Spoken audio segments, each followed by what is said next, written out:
Hello, I'm talking about contract sizing. Contract sizing is a big one.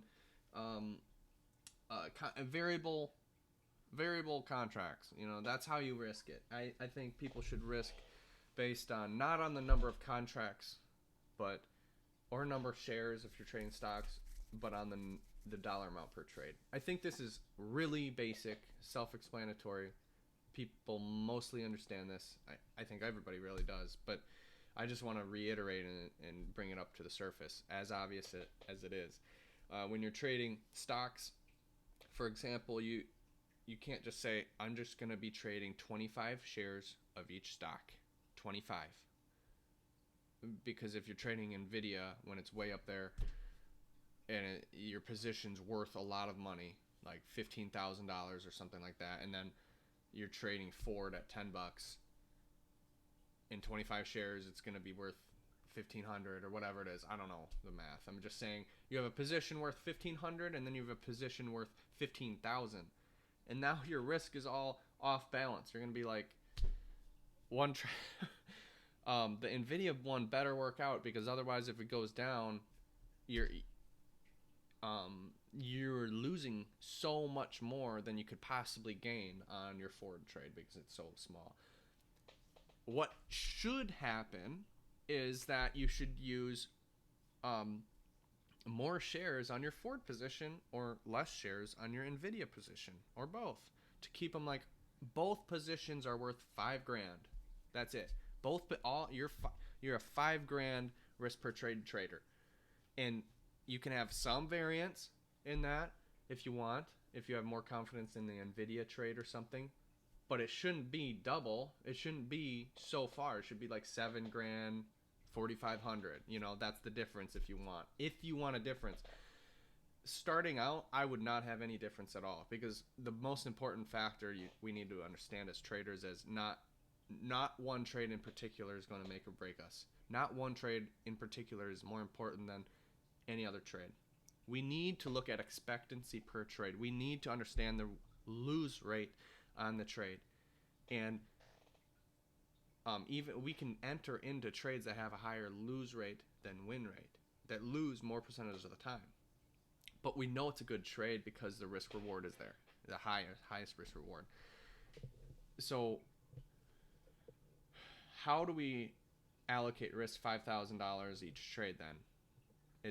It's mathematically, I think anybody can figure that out. Is just try to get to 5,000 per trade. In my experience, I don't trade stocks. It's the same way. We can figure it out, but in futures, it's on a tick basis. So this is one contract is $260 in gold right here, $260 per trade. So if my risk is $300, I would only take one trade, and that's 260. If my risk on the trade is $500, then I'd trade two trades. Or if it's 1,000, four trades. And you or four contracts. Sorry, on the risk. So I have the same box, I have the same stop loss, but the quantity it has changed. Um, and I think that's how people should do it. If you have one contract, then you're risking $260. But then what if you have a zone that's large like this? What if it's a large zone? Now you're risking, if you're still trading, I'm a one contract trader, you're risking $730 on that trade versus 260 the trade before. These are so far away from each other. They're not the $730. Do you like the $730 trade more? Not particularly. I think they're both going to work, but like I don't know. I mean, it shouldn't be so different.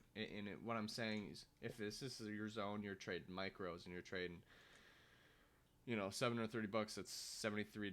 I think it's $73. I think it's on one micro.